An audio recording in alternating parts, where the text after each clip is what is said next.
Quick warning, guys. This might contain like light level spoilers for Han Solo movie.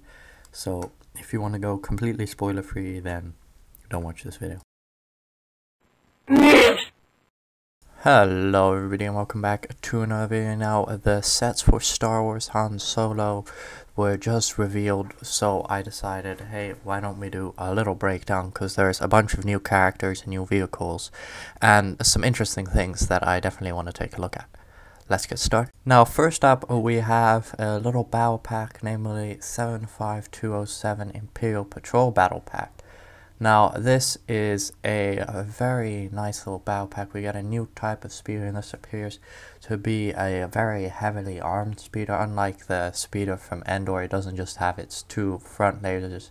It has two giant kind of cannons, but that might be that they just added the stud shooters to go be happy. But it also has quite a few other lasers attached as well. The pack itself comes with the standard 4 minifigures and one vehicle that kind of goes for all battle packs, and once again, as seems to be the trend now, they all have stud shooters, which I'm slightly less happy about, because those stud shooters, they don't feel nice. I prefer the classic old blasters. Now let's get to what people mostly look at in a battle pack, and that's the minifigures. We have some pretty nice minifigures. We have this officer with a nice dirty blonde mustache and hair. I quite like that face. Also quite like this female face for the Navy trooper. We don't see a lot of female faces, definitely not for Imperial troopers.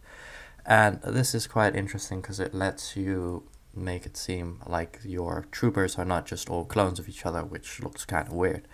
And we have these new pretty cool looking stormtrooper designs. And if you look carefully, you see he has a kind of different armor plate on the middle, and you see that he doesn't have thigh armor plates here. He just has the black bodysuit, which leads me to think that he is some form of pilot, probably a speeder pilot, because the scout troopers also didn't have any thigh things. And scout troopers also have different chest plates, and it looks like they have something similar to a TIE pilot chest plate here, so I think that they're probably the pilots for these little speeders from the battle pack. Moving on to the next set, I don't know what 75208 is because no pictures were disclosed. However, 75209 is Han Solo's land speeder. And we see this speeder, and it has a very interesting design of a spoiler that kind of goes around the speeder, and it's also not very symmetrical, but that's kind of the Star Wars style. I mean, the Millennium Falcon is not symmetrical either. The set comes mainly with the speeder, but it also has 3 minifigures. Now the speeder itself has a spring-loaded shooter, and it comes with 3 extra shots, or well, 2 extra shots. And judging from the construction, I would say that the spring-loaded shooter is most likely under the hood and then on the left side of the speeder. The 3 minifigures that come with this set are Kira, Han Solo, and a Corellian Hound. And well, the Corellian Hound makes me think this is probably from a scene that takes place on Corellia, and Han Solo's home planet is also Corellia, so maybe Kira is one of his childhood friends. Now the minifigures are very nicely done. They have the full leg printing, and you can even see the smears of like dirt on their pants and boots. And I think that this dirt probably comes from a recent explosion, since it doesn't seem like they're out in the wilderness, and that would be another explanation. They seem to be on a kind of highway for speeders, so I think something exploded, or they were in a little scuffle and they got some dirt on their pants. Next up is a set that will most likely go together with Han Solo's land speeder, and that is Moloch's land speeder. Moloch's land speeder is very similar to Han Solo's land speeder, except it's a bit bulkier, and its spoiler goes all the way around instead of just around the front. This seems to be a more kind of battle speeder, but of the same design, which leads me to think that this might be the design for all the speeders on Corellia.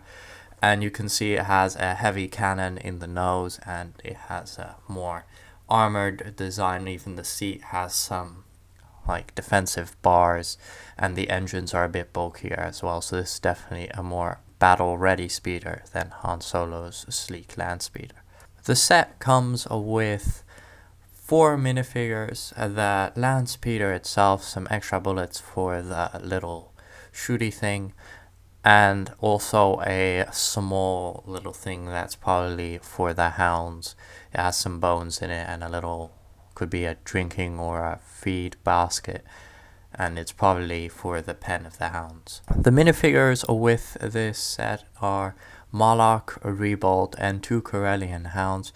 And now, judging from his look and his whip, I think that Rebold is probably the hound master, and he will probably send the Corellian hounds to go chase after Kira and Han Solo after they try to escape in their land speeder. Now Moloch is wearing a very nice robe dress kind of thing and has this fancy helmet, and she or he also has a very fancy little staff, which I believe is because they are the leader of whatever organization this seems to be. Now, my idea on what will happen in this scene, I think that it's most likely that Moloch gets scammed or conned by Han Solo and Kira, and they have to make a run for it in their land speeder, and then Moloch sends her or his speeders after them, tells his hounds to go chase them, and there's some kind of speeder chase. I think that this speeder chase will most likely be at the very beginning of the movie as a kind of opening action scene.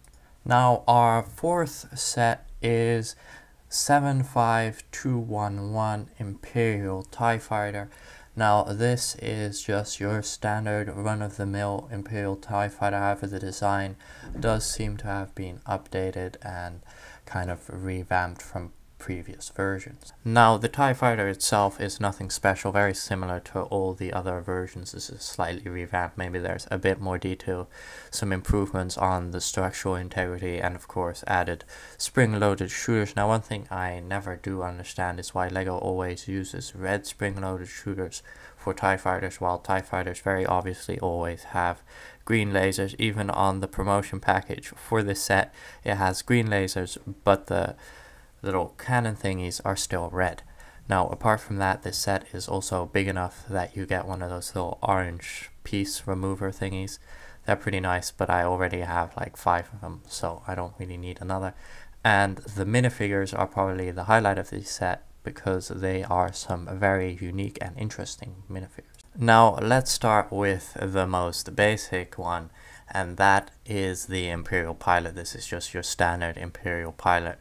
I don't think there's really been any updates to the design, so it's nothing special. But of course you need one to pilot the TIE Fighter. Then we have Han Solo with a blaster rifle. He's wearing a little Mimban cloak and a very nice goggles on his helmet. I really like that new helmet design. And he's also wearing standard Imperial armor. I think that he's probably undercover. And here we have Tobias Beckett, and you'll see that he's wielding dual silver blaster pistols. So he's probably a special kind of character. Maybe he is a certain officer in the Imperial Army, or maybe he's some form of an agent. I think that Tobias Beckett will probably be one of the main antagonists for the film.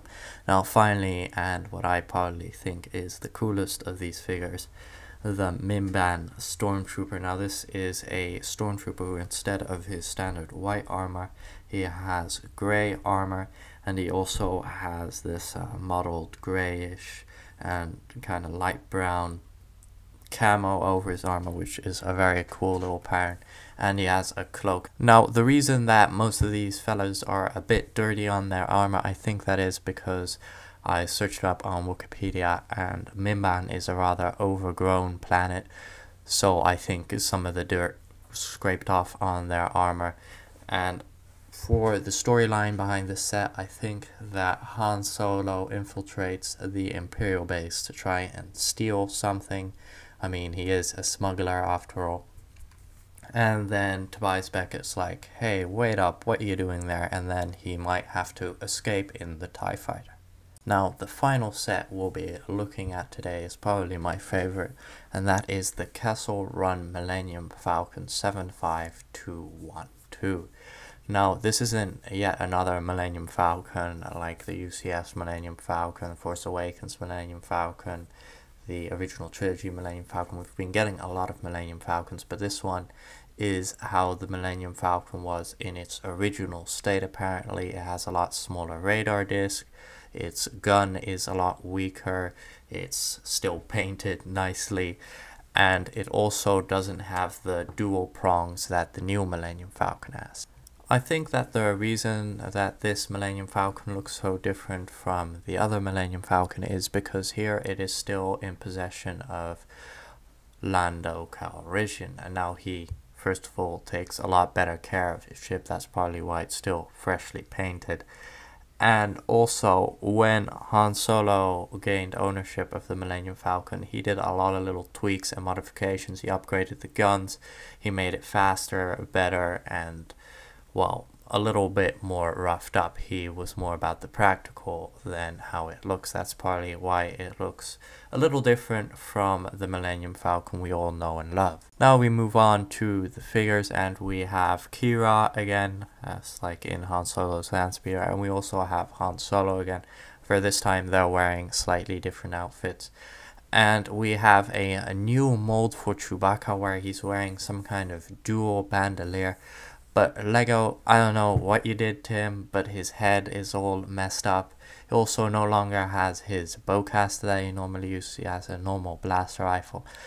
This Chewbacca, I don't like him.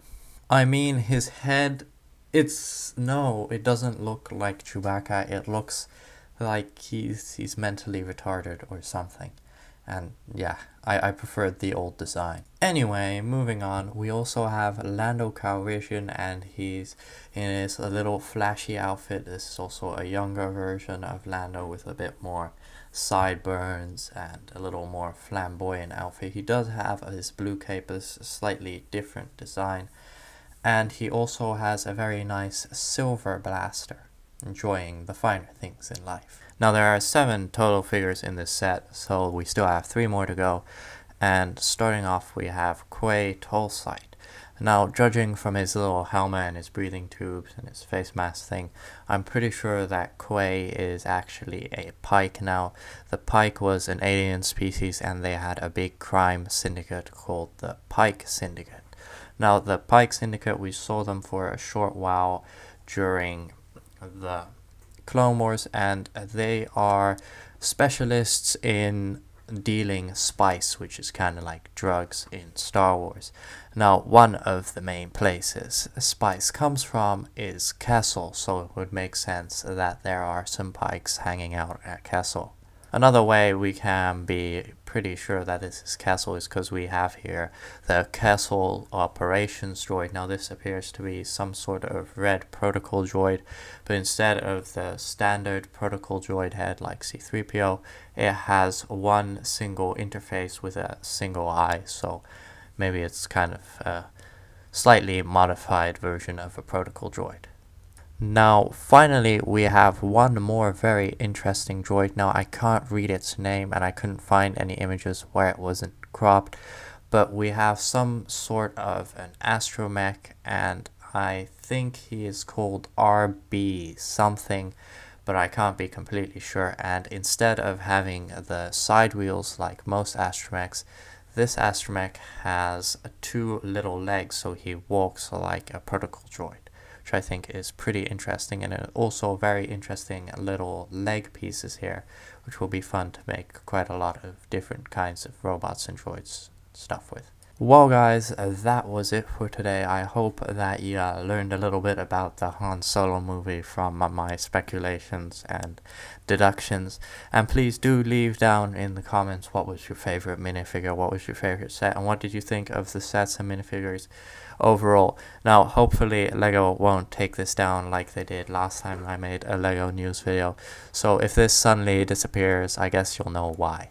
Click right over there to subscribe and right over there to watch another video. Now you can also enter my current giveaway by clicking the link down below. Thank you all very much for watching, and I'll be seeing you next time.